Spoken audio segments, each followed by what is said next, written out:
Hello and welcome to The Agenda on Labour Social with me, Graham Hughes, and Philip Moorhouse. How you doing, Phil? Hi, I'm all right, thank you. Yeah? How's your week been so far? Well, quite busy actually, because I've been doing lots of other things as well, lots of little side projects. I had to do a thing for a video for the EU Sounds event this weekend. Yeah. So I did a special video for that. Oh, so that's Um, happening on That's the Sunday. It's Rejoin been live March. streamed. Yes. So this is a virtual gig that they're putting on, a virtual festival on Sunday, is it? Yeah, Sunday. Yeah. And it's being emceed by Ben Chambers of 60 Million Rising, I think, and he's Yeah. helping put it all together.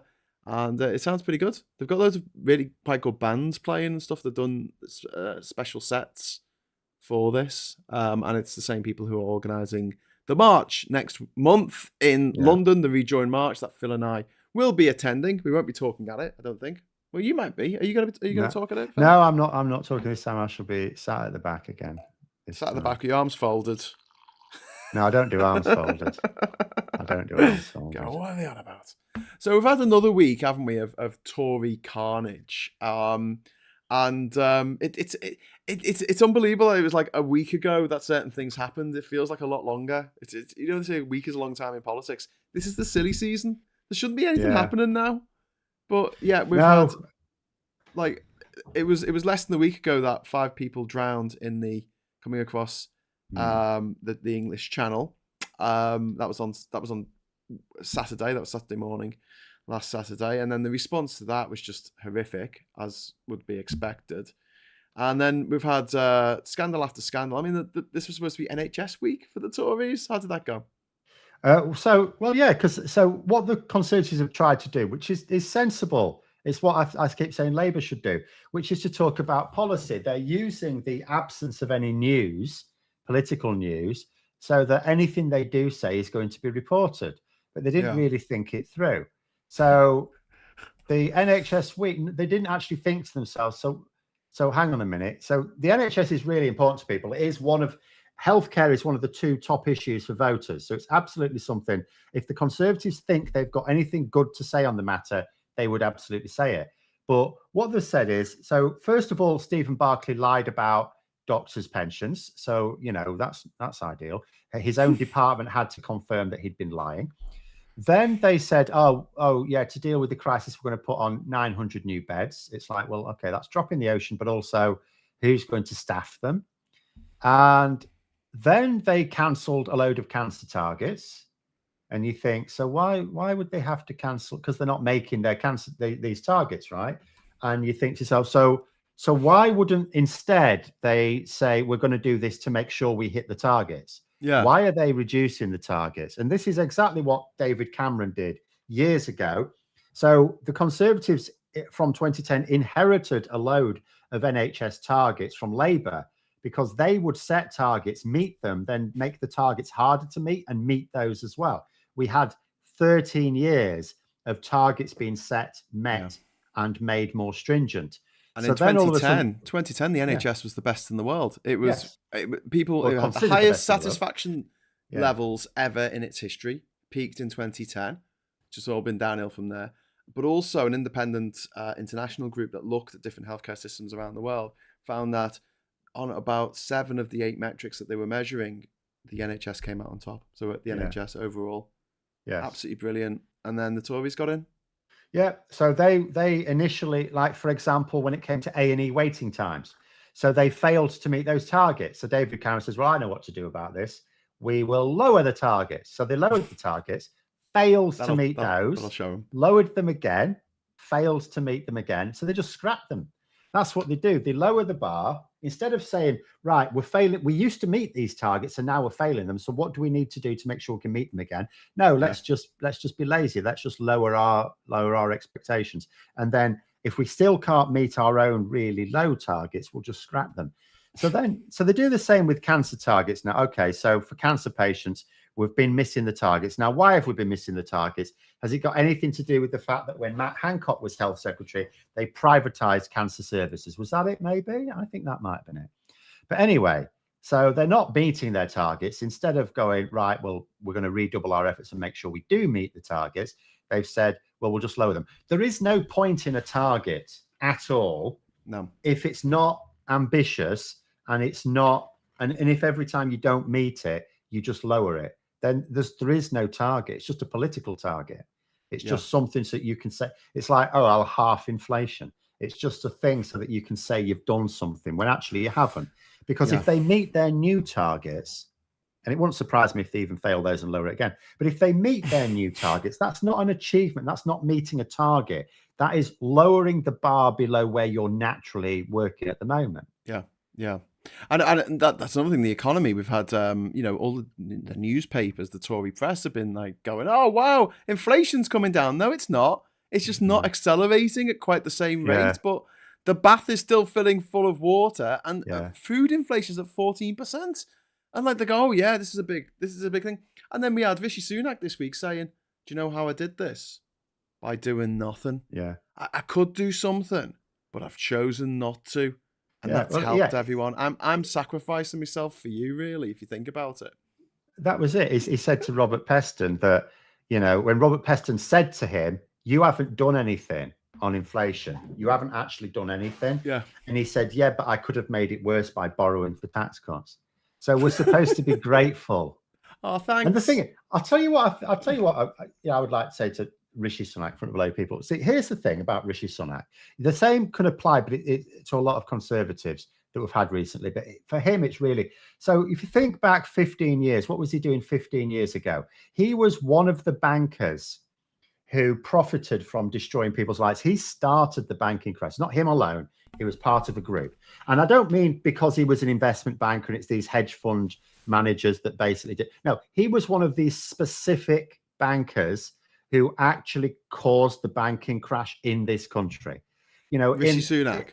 Rishi Sunak was one of the group. He was a junior member of the group. Don't get me wrong. He made a lot of money out of it, though. He did. If people were going to prison, he may not have been the ones who did, but he may have done. Like if we'd have done what Iceland did and actually jailed the ones who maliciously caused this, he actually may have gone to prison. He destroyed people's lives for profit.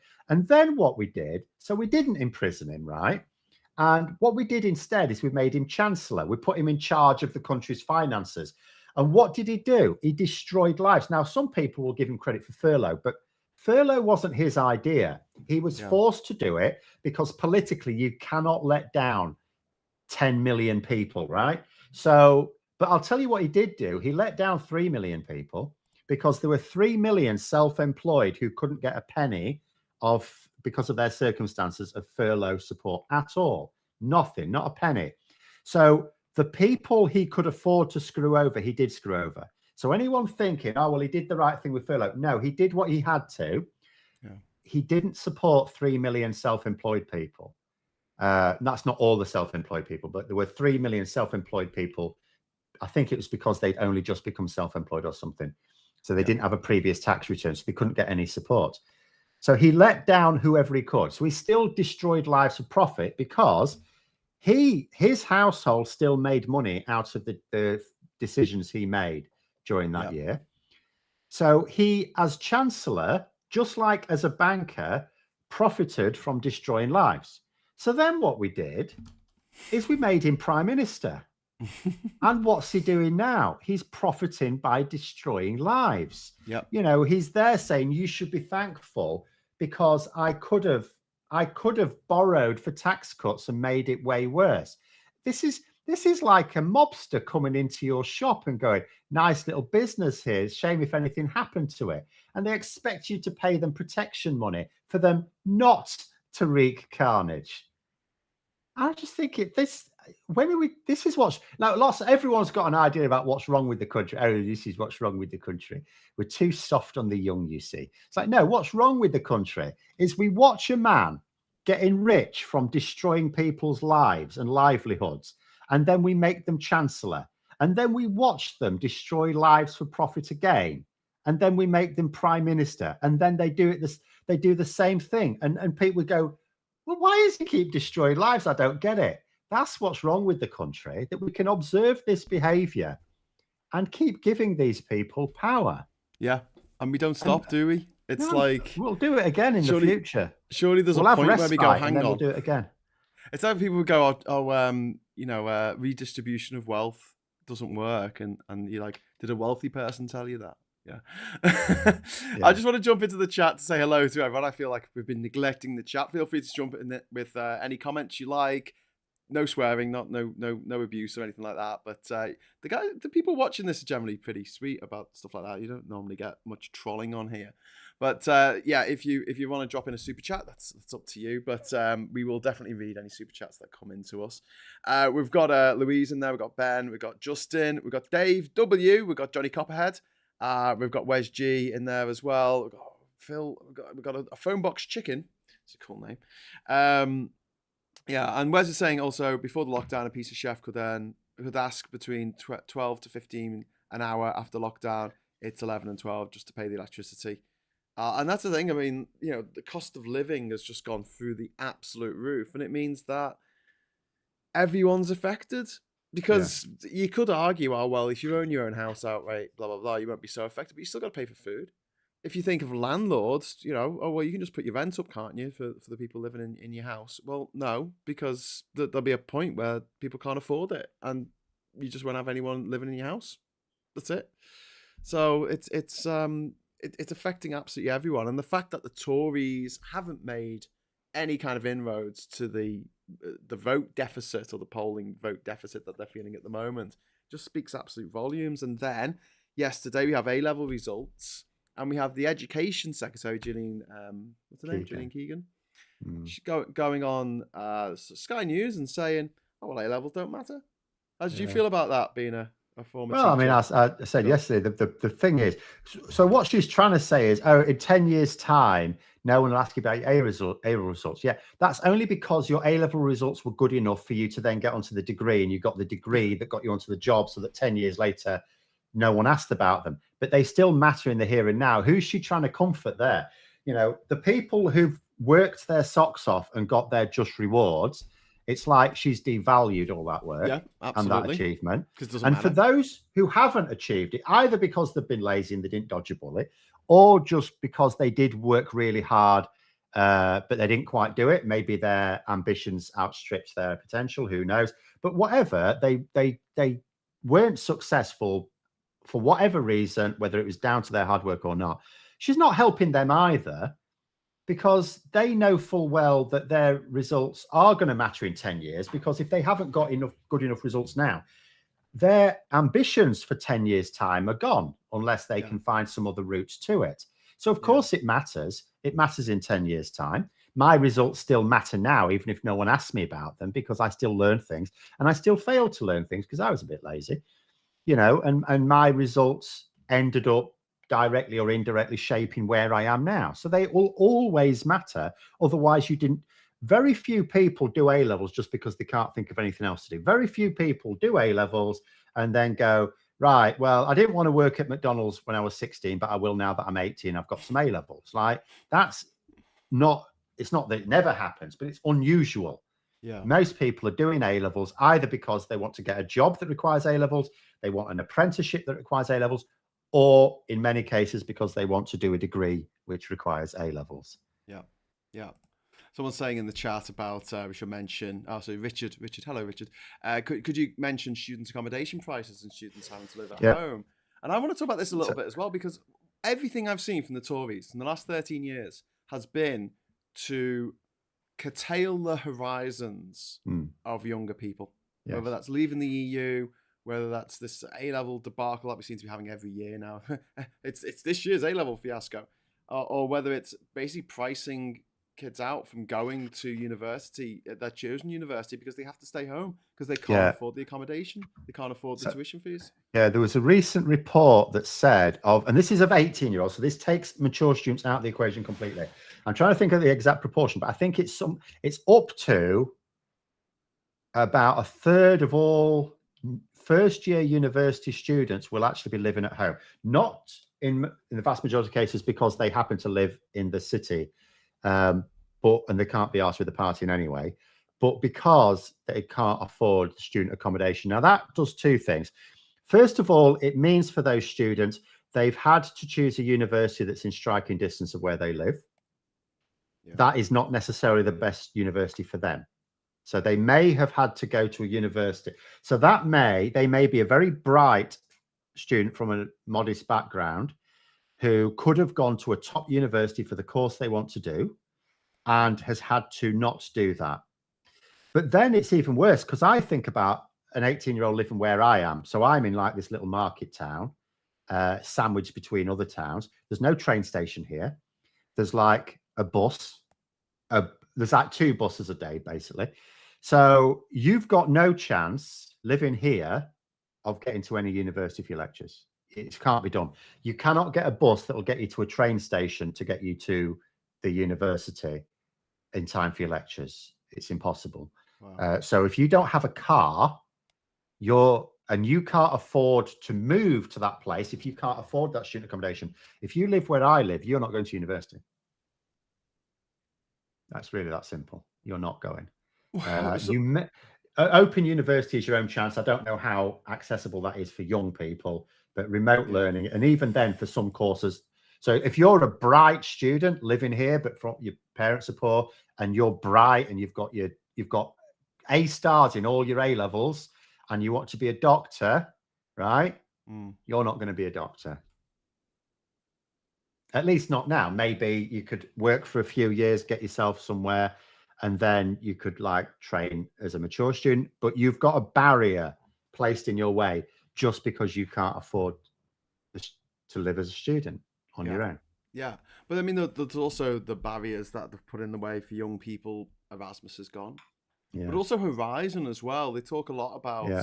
how we need to get more people, more young people into STEM and stuff like that. And it's like, yeah, but you've cut us off from like the main source of funding, and you know, for scientific it'll reduce STEM jobs.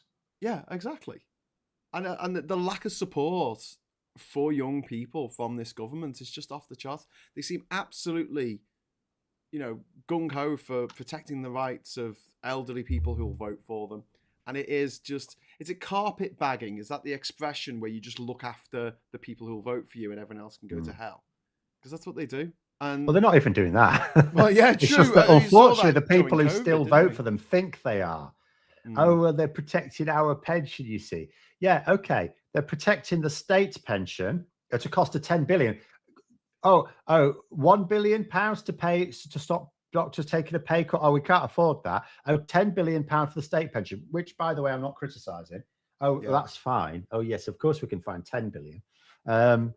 But, you know, and they think they're helping with them. But you ask someone who's in receipt of a pension, whether they own their own homes or not, are they actually better off than the same sort of person, the same circumstances in 2010? No, they're not. No. They're worse off. You've got less choice in the shops. You've got higher prices compared to your income in the shops. You've got lower services. We've got literally, again, a recent study, half the bus services in this country compared to 2010. And where are the bus services lost? From places like this, which are a bit out of the way from the main towns and cities. So if you're out in a little rural area, you know, there used to be a bus and there isn't anymore, and that's because of the Tories. But also, there's the certainty. So back in the 60s and 70s, people had a job for life. So they knew that they could get a house based on what their wage was, and they knew that they'd be able to afford the mortgage and everything. We don't have that certainty anymore. People are living like young people especially, they don't have savings. They don't have a mortgage because they just don't know. You know, and none of the young people I've ever spoken to recently think they're going to get a pension. Well, or when you'll be allowed to draw it if you can, because at the moment it's 67. It'll go up to, they're already talking about 70. I mean, young people right now, it'll be 70. Yeah. And then all these people who said, oh, young people don't know how to bloody work, when young people are going to be working for 50 years of their life. Whereas the older people who work for 30 years and then got an early retirement on a final salary pension, who can afford to buy a new car every year and go on 17 cruises, my heart bleeds for them, you know. And but they still think they're the victims, which is hilarious. Just a big shout out to Christine Cash there for the $5 super chat there. Lincoln back in our back pocket. Thank you very much. But yeah, Louise is saying the Open University is amazing. There's so many youngsters studying on my courses. Bernie Burrows is saying that's sad. So many young people miss out on education, housing, and wages. And is this something? I mean, we should really talk about Labour since this is Labour Social. Do you think that the problems, these systemic problems that the Tories have created, do you think they are solvable? I don't know how long it's going to take, but do you think it's something that Labour can actually fix? Not easily. This is why ultimately you can't keep having. I mean, the last time Labour in power, they were in power for 13 years. That was unprecedented. They never ever. Like, technically, Clement Attlee did win, I suppose, a general election after being in power, but he then lost power a few months later because it was like, no, it wasn't really a win. It was too weak and he couldn't sustain it. So Labour have never actually had 2 consecutive terms in power until the last Labour government. We had 13 years. But we can't even do that. We can't keep coming into power for like 10 to 15 years, then losing a similar period to the Tories, because you come back and it's like everything's broken again. You've got to start again. Yeah. Well, in fact, you're starting from further behind. The only thing that's left from Labour's time in power is you've minimum wage. The Tories couldn't destroy that. There's some civil rights that we still technically have, although they've taken others away as well. Yeah. And also, not all of those civil rights are really enforced properly. You know, we could talk about, you know, sort of our line as commentators. So there are some people, like if I piss off someone on the right wing, like a few people will like call me a left-wing tosspot or something. But if you're a woman or you're gay or you're a person of color or something like that, then the amount of abuse is really criminal, and it can affect people's mental health. So even though there are, you know, Labour introduced more equality legislation, it's like, where's the protection for people who are being abused to this extent then? Yeah. So even that really is soft. So the only thing I think that Labour introduced that the Tories haven't actually destroyed is the minimum wage. Wow. Even though they changed the name and claimed that they came up with it now. Yeah. They love rebranding stuff, don't they? Yeah. So the same thing will happen. Whatever Labour are going to achieve in their next period of office, whatever it is, 5 years, 10 years, 15 years, 20 years, doesn't matter. Whatever they achieve, if they let the Tories back in with 100% of the power, it will be gone. And by the time they come back, it'll all be gone. They'll be like, if they're lucky, there'll be a thing left, and that'll be it. And, you know, well, Tim, that's saying devolved institutions still exist from Labour's time, but the institutions exist, but the power has been clawed back.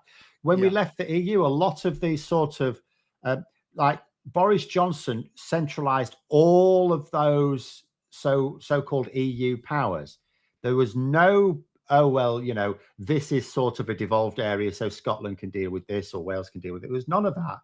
And even when, you know, if we've had with the gender reform bill, Rishi Sunak, whatever people think about the bill, we've had Rishi Sunak saying, well, I don't like it. I think I can use this as a wedge issue, so I'm going to block Holyrood. So even the devolution has effectively been weakened instead of strengthened. Yeah.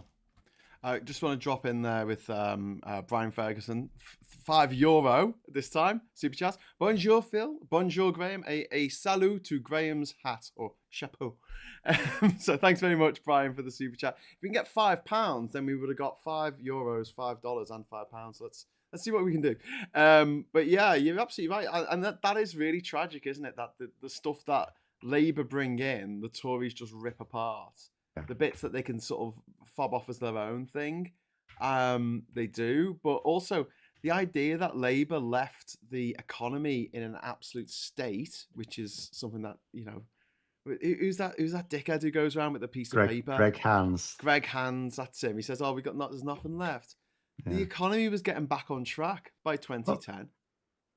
Also, if you look at it, like if you were to ask a Conservative, okay, so give me a measure of the economy that was worse in 2010 than now. They can't give you one. Yeah. Oh, was inflation higher then? No. All right.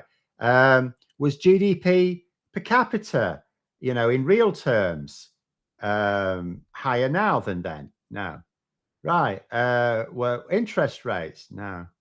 So what measure of the economy are you going to use that tells me that things are better now than they were then? There isn't one. Yeah. In 2010, the economy, yes, the economy was not in great shape by the standards of the Labour government of the time after the banking crisis, but it was still way, way better than it has been at any point since, because we've never had an economic recovery. There's never been a year when the Conservatives said, right, we've been through the tough times, because that's what they kept saying. Green shoots, that was George Osborne, wasn't it? Or David Cameron, one of those tosspots.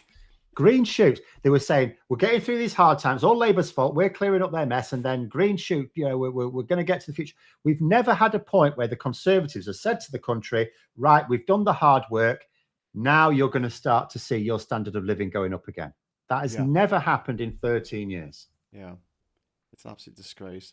Just jump in the super chats there. John Bull, thank you very much for the £5 super chat. I worry that the minimum wage has become a target for companies, even though it's not a real living wage. I think that's not the minimum wage's fault. I think that's the minimum wage's, the concept of having a minimum wage. That's not the problem. It's that it's too low.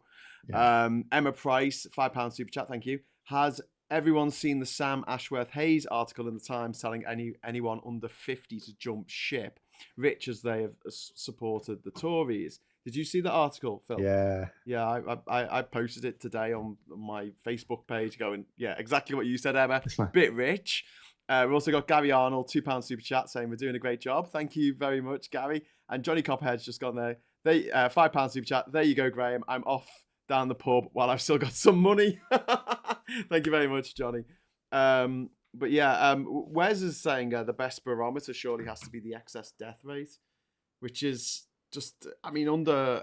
You wouldn't expect a capitalist to use that as a metric, though, would you? Yeah. Like, I'm quite happy for them to come up with their own metrics and then to make sure that they measure their own success against it. Yeah. Yeah, which pretty much everything you can measure it against. And GDP isn't particularly helpful, is it? Because it's everything. It's everything that's sold, isn't it? So yeah. It's like if we sell armaments to Jordan, the country, not the model, then that's counted in our GDP.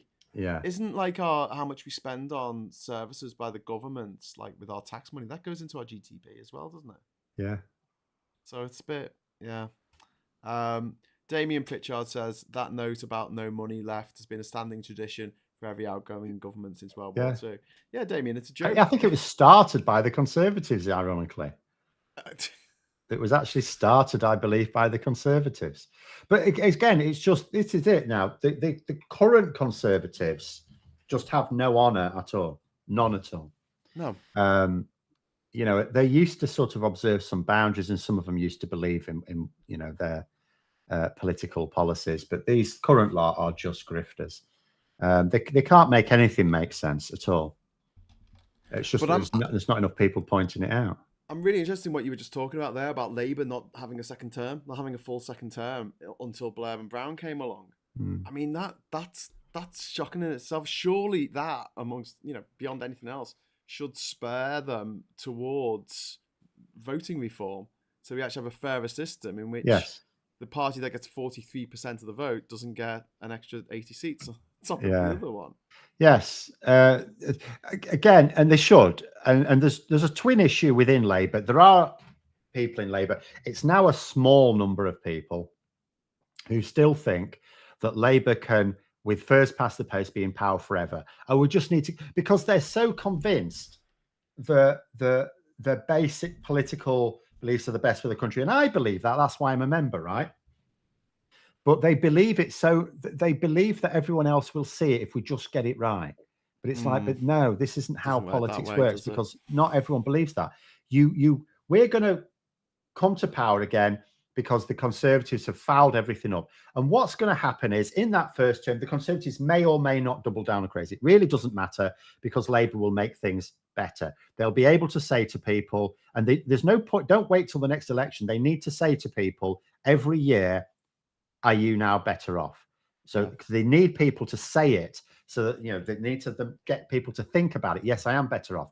They need to keep saying that. So they should then win the next one. They still need to focus on campaigning, but they'll win the next one. In the next parliament, they'll make things better again. But by the end of that second one, the Conservatives will have they'll have recognised that they're the ones that are in charge now are toxic. Get rid of them. They're associated with that failure. They'll get a whole new set of people in. You know, when David Cameron came to power, not a single member of his from well, hardly anyone really was still associated with the John Major government. It was like mostly new faces. So they will tidy up their own image, and then they'll start to say, after people have got complacent, after people have gotten used to all the things that are better, the Conservatives will say, but it's not good enough. And there'll be new people, and people will have got used to it, and people will have taken it for granted. And the Conservatives will be there saying, it's fine, but it could be great. It's good, but it could be great. They're dragging you down with their ideology, you know. And eventually it'll start to appeal to people, because people will be thinking to themselves, well, this is fine. And I remember it was terrible, but they've got new people now. And these new people are telling me that it could be better. Well, of course I want it to be better. Yeah. But also, I mean, the fact that the Tories are they are just an election winning machine. Yeah. But traditionally, the current I ones think you're right about the whole thing of like PR doesn't necessarily mean Labour are going to be in charge forever. But also, I mean, I don't agree necessarily with compulsory voting, and I'll tell you why. Because I lived in Australia for a while, where they do have compulsory voting, and the bad guys still won. The Tories over there are called Liberals for some reason, but they consistently beat Labour over there without the U for some reason in elections where everyone has to vote. Because we had this idea that, you know, that people share that pie chart, don't they, of like a third voted for Labour, a third voted for the Tories, and a third didn't bother voting, and they're the people we need to target. And it's like, well, actually, when those people do bother voting, you get things like the Brexit vote, in which a lot of people voted for the first time. Yeah, I still do want everyone to vote, because then it's down to them. You know, if at the end of the day, if a majority are going to vote for, because with proportional representation and compulsory voting, they can't win without a majority. So it would be like, if they ever did get 100% of power, you can at least turn around and say, well, do you know what? My country's stupid. It's really that simple, rather than apathetic. So, you know, it's then down to the country has to accept responsibility. But wouldn't you prefer everyone who is voting to actually have done the positive action of going out and voting, rather than the negative action of avoiding a fine? They don't do it. They don't do it. Yeah, but why do we need people who aren't interested in politics to take an interest in politics? It's like people do that. Somebody who's not interested in football to have a punt on who's going to win the World Cup. Because it matters. It affects everyone, and everyone should take some responsibility for the government that we have. Instead of, because the other side of it is you get them people, well, I didn't vote for them. Well, who did you vote? Well, I didn't vote for anyone. So you might as well have voted for them. Yeah, true. It's like people feel they don't have to take responsibility. So no, exercise your vote. But we also want people's vote to count, which it doesn't do in first past the post, or very few people's vote. Well, exactly. That's a big thing in the next term. Labour really need to look at the voting system. It's in their own interest to do so as well. It is, of course it is. But the other side of it is there's a fear that it could be a vote loser, because obviously the Tory media will, like nothing else, attack. I mean, if you thought that they went too far in labouring judges enemy of the people, and all they did, all those high court judges, is said that Parliament is sovereign and has to vote for us to leave the EU. That's all they said. They didn't say, oh no, we can't leave the EU. Oh, you seem to have broken the law with that campaign. No, start it again, which actually, if it had been binding, they would have done. No, they simply said, Parliament has to vote on this. And they were enemies of the people. If you think that was bad, wait until they get into action if it looks like Labour are getting behind proportional representation. 31 Blaze has put a great quote there. People may not be interested in politics, but politics is definitely interested in you. Oh, yes. Shout out to Joanne Mason there for the £5 super chat. Thank you very much, Joanne. Would it be a good idea to do a series of videos on showing us how we can effectively argue for a Labour government at the next election? Well, it's funny you should ask that question, Phil, because... Yeah. Phil? Oh, have I got to continue it? So I shall be doing videos each week now on this channel on some aspect of Labour policy, stated policy, which, might change. But, in terms of at the particular time, what is their policy on a particular, area, because at the moment there's a lot of talk in the media about, we know often what the Conservatives' policies are, and there's a lot of talk from mostly the right-wing media saying, oh, it's not like Labour have got any policies on this. It's like, well, no, they do have policies on this. So I shall be explaining what they are. Okay, so that's Labour Vision. On Sunday afternoon, what time are you going to be? Probably for 4 p.m. or something. 4 p.m. on Sundays, Phil's Labour Vision. Or Labour Vision with Phil Moorhouse. So talking about Labour's vision. See what we've done there? And also, it's like television.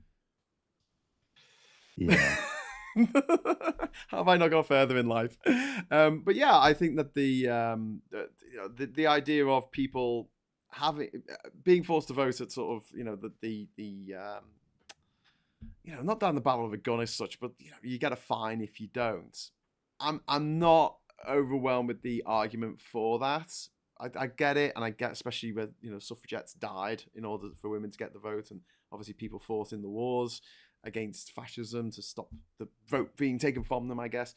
But I do think it should be a personal decision. Having said that, but Brian Ferguson is asking, how about compulsory political education in schools? Which I'm a bit warmer to that.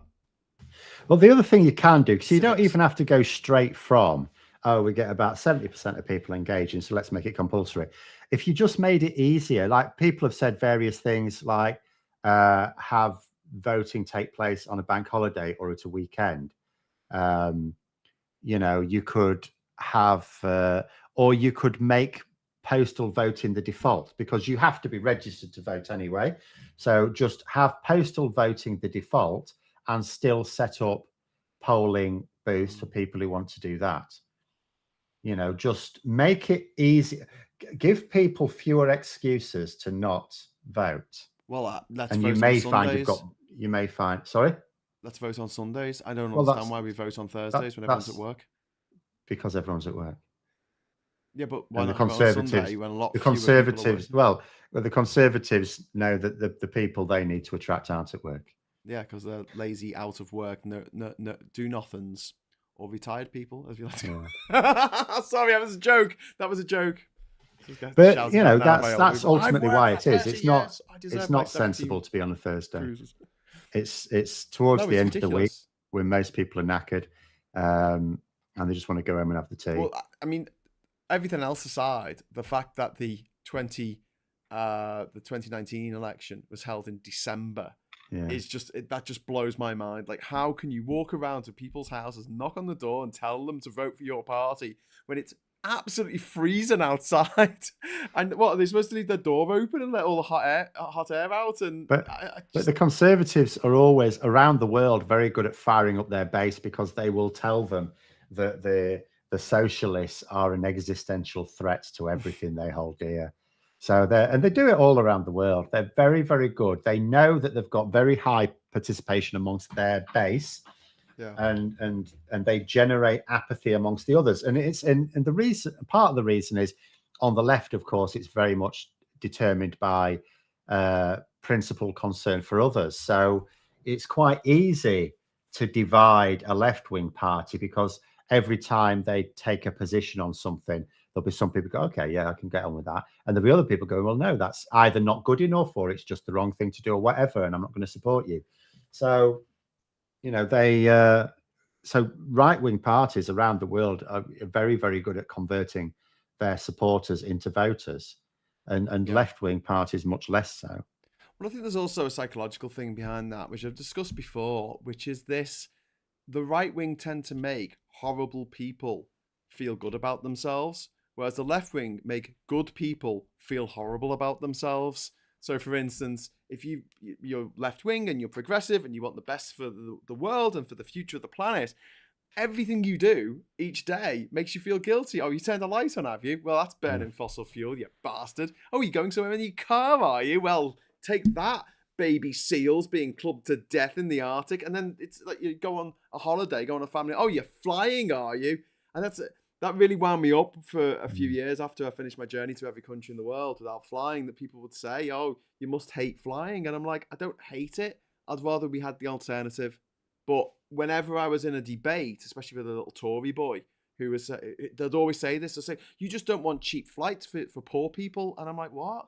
No, I'm saying there should be an alternative. The train should cost less to get to London for 5 people than a car with 5 people in it. I mean, that just seems to me sensible to me, like just evident. But to people, they tried to make out that I was a hypocrite, that I was a bad person, because obviously, even though I traveled all over the world without flying, I still fly now and again. Yeah. Because, but you know, it's taken about a month to take a cargo ship to Panama, so that's not going to happen. And the cargo ships aren't particularly great for the environment anyway. No. Just to jump in the chat again, we've got Gary Arnold saying it's just a few marginals that decide the government of this country. Again, exactly, Gary, and that's why we need PR. Because people feel like their vote is wasted. And that was another trick that they played during the referendum campaign, was that they said, oh, actually, your vote will count on this. And it did. Well, they voted one way. Cloud Hound says, no ifs or buts. PR is an absolute must. The Tories must never govern alone again. Phil, what do you think of the fact that UKIP have done this number on the Tory party? So basically, the Tory party has turned into Blue Kip. It's now more UKIP-y than UKIP was. If UKIP were allowed to have MPs, they would have joined with the Tories to form a government. They wouldn't. They wouldn't have enough of them. No, but there's never been enough of them. Under first past the post. Yeah, under first past the post, there's never enough of them. But under PR. Under PR, no, there wouldn't be. So let me just have a look at the 2015 was the best year for UKIP, ironically. So like David Cameron was told by his this is what does my head in, told by his MPs, oh, you've got to offer this referendum because we're worried about UKIP. UKIP got masses of votes that year. He even offered it. He did exactly what the UKIPers in his party want him to do, and UKIP still smashed it. If I do general election results by party, and this will be the absolute best. This, if PR existed, bear in mind, if PR exists, I will also point this out. Not everyone will vote as they did, because there'll be people who vote Conservative because they hate Labour. But if we had PR, they might vote Lib Dem or something, right? So it wouldn't even work exactly like this. If I can find a list of all the results really quickly and easily. I should have looked on the BBC. What am I doing? Right, I'm going to actually... Well, while you're doing that, my point was going to be that if we had PR, then there would have been at least a handful of UKIPers who would get MPs. I'm happy with that. The Tories would be in a situation where they'd be like, okay, we want to have progressive policies, for instance. And then the UKIPers would say, well, you're not going to get any of them through without our votes, which is... So, right. I have found it. So here's the thing. Now, 2015 was a complete aberration. And then at that point, UKIP vote plus the Conservative vote is actually tantalizingly close to 50%. Still below. Just below. They could have formed a minority government. If there was, like, they might have got the DUP on board and maybe just sneaked it. But even then, even if they could cobble together that coalition of Conservatives of different stripes, they still wouldn't have been able to govern strongly, because they wouldn't have had enough majority they wouldn't have had a majority at all, because what we've got here is 36.9% share for the Conservatives, 12.6%. So at this point, you're on like 49.5%. So then if you put the DUP, that's 0.6, that's 50.1%. That's the majority. Get them together. Can you see them all? Every single one of those MPs working together on everything? No. Every one of them will have rebels in it who will stuff them over. So even that, and that was a complete aberration. Yeah. Nothing even close to a majority has ever been possible from those Conservative parties. And that was their heyday. 2015 was that absolute peak. And even then, they would not have been able to govern strongly. Yeah. And that was the best they could ever do under PR. Yeah. Well, I mean, that okay, fair enough. I'm swayed by debate. One angry pagan saying, not everyone on the left is so insufferable, Graham. I wasn't talking about people on the left. I'm talking about people on the right. But people on the left, you know, they do have a tendency to feel bad about, and the MPs, politicians, whoever, representatives, make people feel bad for living in society, which is a flawed society, and we're flawed people. So, I get what you're saying, but I'm not trying to say that everyone on the left is some pearl clutcher who just going out there to make people feel bad about their lives. But I'm saying in general, if you have someone who's an out and out gobshite, a racist, a horrible person, there'll be a right wing politician who makes them feel good about what they are, with the fact that they are racist. Someone like Lee Anderson or Jonathan Gullis, who I just discovered is 11 years younger than me. He's 11 years younger than me, Phil. I'm just like, what? See, that being on the right, it's like drinking from the wrong cup at the end of Indiana Jones. He chose poorly. But yeah, also we got some notes coming in from if your comment doesn't appear on the chat here, it doesn't mean that we can't see it, because there's a live chat and there's what's the other one called, top chat. So if you can't see your own comments coming up, please head over to the live chat and it should come up. Yeah, there was another comment that I wanted to pick up on. Sorry. Well, something I wanted to ask. What Phil? What do you think about the idea of getting rid of the whips? It can't work. It doesn't work, because you need party discipline. You need everyone to get to vote together. Like, some people say, wouldn't it be great if we just had independent MPs? They'll never agree anything. They won't even agree who the prime minister should be. We won't have a government. So, under PR, does it matter as much? Yeah, because the party more so, because under first past the post, you can have a minority of the vote and still have a massive majority. There's like 20, 30 rebel Sodom. But under PR, every one of your MPs really counts. You need every single one of them, because you're already going to have to work in a coalition as it is. So in order to get your policies on the statute books, you have to leverage your parliamentary presence for everything it's worth. Right. So what do you think's going to be... I don't agree that the whip should be allowed to kick people in the balls, by the way. Some of their methods are not acceptable. The Labour whips do that, or is that just the Tory whips? Oh, no. Even Labour whips have got a history of, like, they're bullies. They are bullies. The principle of the whips. Is that the environment that we want? No. But that's not because whips exist. That's because bullying exists and is encouraged in politics, instead of being stamped out, instead of people standing up and saying, "Stop squeezing my bollocks."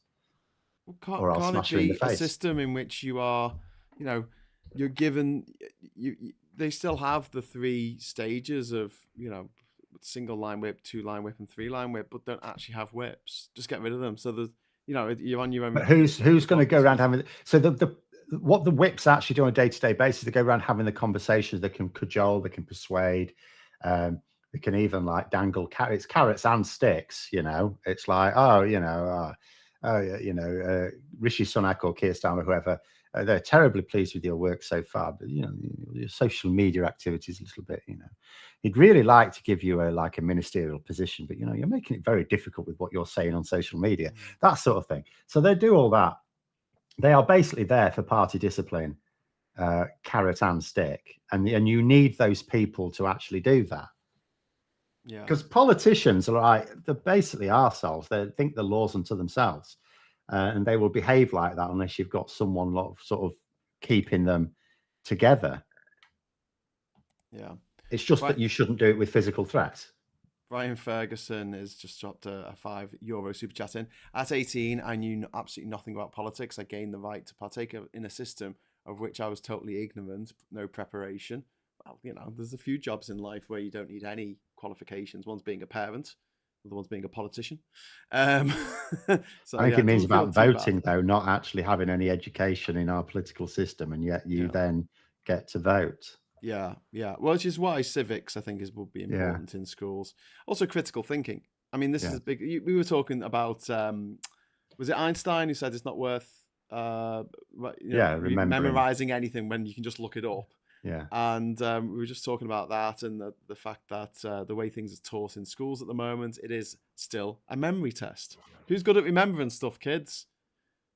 I feel like I cheated in my A levels because I learnt mnemonics. And I just parroted what I just revised in me. Well, remembered. I didn't really understand it, to be honest with you. Especially we had to study like Sons and Lovers by D.H. Lawrence. I still got no idea what he was on about. But yeah, that's that's an issue. We've also got one of the people in the chat. I was just going to have a look at this. So we're talking about Starmer. So Paul Bow is saying Starmer is not radical, very cautious, typical risk-averse lawyer. PR is a radical change. He won't usher it in. But I don't think he'll have much of a choice. Well, the thing is, he is incredibly radical. If you just look at the reforms he is proposing, there is an essence of being risk averse. That is true, but at the same time, that's being risk averse and radical are not like opposites. Radical is changing a system, like as in properly reforming it, not tinkering. He's literally talking about getting rid of the House of Lords. That can't be anything other than radical. He's talking about removing a lot of decision making from Westminster and Whitehall and sending it regional. That and that is not without risk either. I mean, at the end of the day, there's two problems. Like, I'm very much in favour of regional decision making, but I am also aware it's not. There's no such thing as a political policy that is all upsides. No such thing. And there's two massive downsides with having more decision making made regionally. One is that they're basically clowns. People like regional leaders are under much less scrutiny than national leaders, of course, and they get away with a hell of a lot more incompetence. But the second problem is, because you have a situation where if something's not working, if a system's not working, whose fault is it? Or if a system is working really well, who's taking the credit for it? Is it the regional government or is it the national government? Because the lines are blurred. Yeah. So those are two massive downsides. I just think that the upsides outweigh the downsides, but there are still downsides to consider. But that is still radical, but at the same time, he is risk averse. That is true. That is evident. And there are some positions Labour have taken which I do not even see as being a risk at all, and yet he's still doing it because of that risk aversion. But risk averse doesn't mean not radical. It just means that the radical side of you, he needs it to be popular and getting, or at least neutral, so that people won't vote against it. Getting rid of the House of Lords, I don't see any evidence that people will vote Conservative to keep the House of Lords. And I don't think people will vote, even though people don't seem to be all that bothered about more regional decision making. I don't think people are going to specifically vote against it. No. Whereas PR, he is worried that they might. Yeah, I mean, my opinion on PR has come round over the years. I've got quite a few issues actually. Whereas, I think that if I hadn't taken an interest in politics, I would still probably continue thinking, well, I don't really want PR because that means a minority government for the rest of eternity and the Lib Dems will have all the power. But that's not really the way it's borne out. And you only need to look at the unstableness of the Tory government from 2015 till now to see that first past the post doesn't necessarily bring in strong and stable governments. Yeah. Oh, that chaos with Ed Miliband must have been an absolute doozy. Oh, we dodged a bullet there. That alternative reality where there's chaos. But yeah, what do you think about this? Going back to what we were talking about earlier about this Telegraph article. That's quite remarkable, isn't it? For an article in the Tory graph of all newspapers saying, if you're under 50, get the hell out of the country now. Is it the Times? It's going to shit. But anyway, it was certainly a Tory paper. It was a Tory graph. Was it the Telegraph? Yeah. Okay. But yeah, it was. But they do this. I mean, they do this quite often anyway. It's like, oh, you should vote for Brexit. It'd be brilliant. Oh, you should leave the country immediately. We seem to have gone through Brexit. we did a Brexit by mistake. Flee, man the lifeboats. Yeah, definitely. Edwin Hayward shared it today. If you're under 50, it's time to jump ship. Get out of Britain while you can. The UK seems incapable of solving its own issues and things are set to get worse. I mean, the thing is, as well, it was talking about Brexit. So Boris Johnson was one of those who one of his arguments for Brexit was, that we can stop blaming the Europeans for our problems and take responsibility. And then what did he do as Prime Minister? Blamed absolutely everything. Well, Yeah. he went into the 2019 general election saying, I can't do anything because I've got a minority. I need a majority. Vote me a majority and I'll be able to do all of these things. There'll be no stopping us. Gets a massive majority and then everything's someone else's fault. Yeah. Mostly the Europeans. We're back to declaring war against France. Who was that bonehead Tory MP saying we should? Well, it was as good as saying we should declare war on France. We should put up all these asylum seekers, right? Put them in Chinooks, military helicopters, and send them to France. Oh, so we should send military helicopters to invade France. That's what you're saying, is it? I see. But it's like everything, Trump as well. France. Trump offered his voters the world and said, I'm going to build this wall. He never built the wall. He built a few miles of wall. And it turns out Mexico didn't want to pay for it after all. Yeah, Mexico didn't want to pay for it.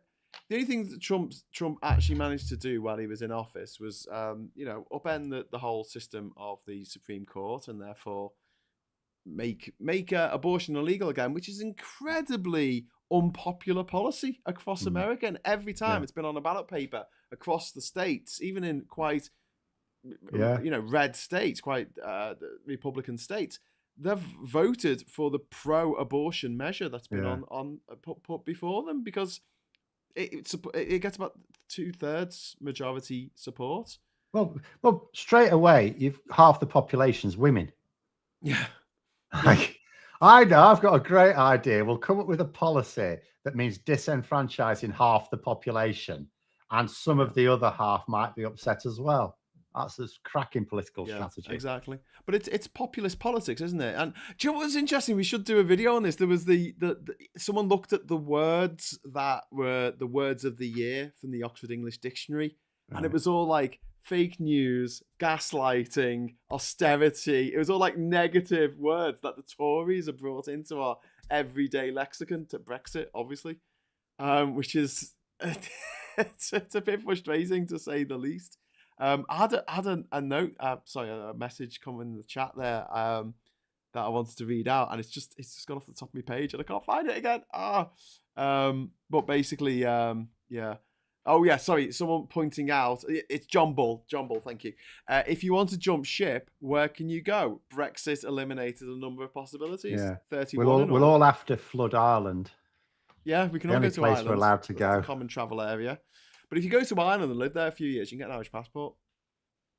It's seriously tempting. At one time I did actually think I may have to. If Labour, I've said a few times, if I was still single and if Labour hadn't looked like they could win the next election, I actually seriously was going to basically. At first, I thought Scotland might be safe enough, and then I thought, no, I have to go to Ireland. I was actually seriously thinking about it. Wow. Just because I just thought, I just didn't like the direction the country was going in. It was just looking like, it's too easy to think about all the fascist takeovers of various European powers in living memory and thinking, but it wouldn't happen here. Why? Why couldn't it happen here? So if you've got the same circumstances, you'll get the same outcomes. That's science. Yeah. I was watching a Led by Donkeys short video about Nigel Farage and his schooling and the fact that he was a massive racist in school. Him and his mates he went to Dulwich College, obviously privately. He went to private prep school. He went to then Dulwich College, and even his form masters were saying he comes out with racist stuff. He's a horrible boy, and he used to pick mercilessly. He used to bully a Jewish kid who was in the same year as him in school, and he's just a horrible piece of work. And yet there are literally millions of British people who think that he's God's gift for some reason. He's not. He's a horrible. Do you know what? I had someone recently going on. They'd picked up that the last video I did about his banking crusade, going, "Oh, you'll be sorry when you've lost your bank account." And I had to point out to him, this is quite interesting timing because he seems to have gone a bit quiet on it since he got his account back. Oh, he was going to do it for everyone. He was going to be a champion for all the people dispossessed. And it's like, oh, I've got my bank account back. Oh, I'm not interested anymore. He's only ever doing it for himself. Yeah. I mean, how much more proof can you get? He was banging on about it. Him and his media mates banging on about it every My day. For God, they're how long? taking For our bank weeks. accounts. For weeks, he was going on about it. Gets his bank account back. Oh, I'm not interested. I'm going to moan about something else now. Why don't people learn from these? Like, he was going to be the fisherman's champion. Oh, as soon as Brexit happened, oh, I'm not interested in fishermen anymore. Yeah. Oh, I've had my bank account taken back. I'm going to stand up for everyone who's had their bank account taken off them. Oh, I've got my bank account back. Yes, the rest of you, yeah, you just sort your own problems out now. But he was supposed to be on the fisheries board, wasn't he? For the Yeah, he turned up EU, and one never time turned out up. of 40 something. Yeah. And he was out. He was the British representative. So that, all these British fishermen moaning about, EU quotas and stuff. Well, who was the one who was supposed to be fighting your corner? Nigel Farage, but he didn't turn up to the meetings. Exactly. Why were they hailing him as some champion? He wasn't doing his job. He was the UK's representative. But this wasn't being brought up because, along with voting reform, we need media reform in this country. We need Leveson too. We need to have independent press ombudsman that actually has teeth. And if a newspaper prints bullshit on the front of its, on the front cover, and it has to be retracted, they can't retract it on page 37 at the bottom of the page in tiny letters. They have to put it as big, if not bigger, on the front page. We're a bunch of liars. We lied about this. I would make them put it on the front page regardless, and it would have to occupy a minimum of 30% of the front page. Yeah. No, just for a laugh, I'd make him do it for 32.3% of the front page, just to make it awkward for him. Right? Minimum of 32.3%. It's a proper committee-derived value, that. 32.3% of your front page by area must be this apology. And, deal with it. But I would also, I've said before, I would also deal with ownership. I would say, right, if you're not... if you need to be resident in the UK for 10 months of the year minimum if you want to own news media in this country. Yeah, absolutely. As well as a few other things. And also, I mean, there needs to be a stronger monopoly laws here, because you do have press monopolies, you have media monopolies. And I'm very sorry to anyone who was offended yesterday. Was it yesterday or Wednesday? When I didn't have the chat on and I was talking about Murdoch and I mentioned that he owned Sky News. We used to own Sky News, it's now owned by Comcast. So just to clarify that, there you go. We should have printed that on the front page, Phil, of the thumbnail for this. 32.3%. He doesn't actually own that anymore, but he's still an intolerable bastard, and an intolerant bastard as well. So we're going to wrap it up in a moment. We've got we seem to have Matt the Sprat and Wes G are having a fight in the comments. Take it over to the Discord server, lads. And then we've got Bonafide saying definitely need media reform, and Ofcom to admit GBBs is a news channel and they need to follow the news rules. That's absolutely right. At the moment, they're saying we're not a news channel. What's your name? Everyone else GB says they are. News. All the right wing, including Tory MPs, describe it as a news channel. They describe themselves as a news channel. Oh, we are the top performing news channel, they say. Yes. That's what they and say. It's called GB News. Yeah. It's the name of it. It's GB News. It's like I was saying, we've got nothing to do with Labour. Nothing to do with Labour, mate. Yeah, but you got Labour in the name of your channel. Yeah, I know, but that's just there. We're actually a Tory outlet. Do you know what I mean? It's like, what? How does that work? Have you heard what Starmer and his front bench have to say about the state of our military? I can't find anything. Well, that's a whole nother topic, isn't it? It's a bit late. You're very unlikely to, because again, it's not a key issue for most voters or most Labour voters, and you never have a policy on an issue or a firm position on an issue that you don't have to. Yeah. Because why would you? Because every time you say we would do this in this detail, you immediately piss off most people. Yeah.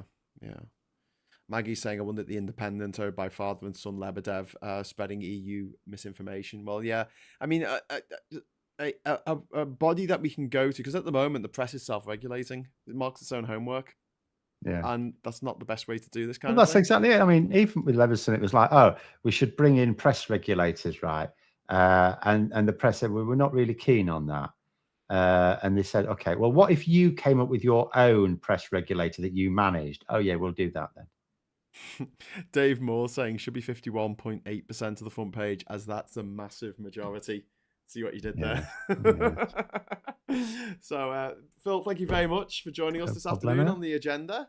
We got through some of the stuff that happened this week. I mean, there's still more to talk about. I mean, just the A-level thing where Gillian Keegan said that A-levels don't matter. That's just still blown me away. They can't go a day without saying or doing something horrible or stupid or a bit of both, horrible and stupid. Oh, hope this nightmare's over soon. But this show is definitely over very, very soon. So thanks for joining us in the chat there. And thanks for all the super chats. It was really, really generous. And thank you for that. Phil will be back on Sunday with Labour Vision at 4 o'clock on Sunday. So look out for that. That'll drop on the channel. It's not live, is it? It's going to be pre-recorded. No. It'll just be pre-recorded.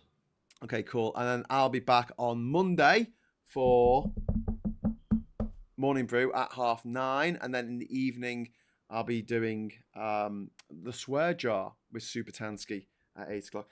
Before then, though, I will be doing the Labour Social tonight at 9 o'clock. I almost forgot. Should write this all down before I finish. Before I start the show, sorry. So yeah, 9 o'clock, Labour Social, the Labour Social on the Labour Social channel. Join us, open a can of whatever your poison is, and we'll have a bit of a laugh about what's been going on in the UK and around the world this week. Maybe we'll talk a little bit about Trump's legal woes because that's always hilarious. So thanks very much for joining us. And until next time, hello, good evening, welcome, and goodbye.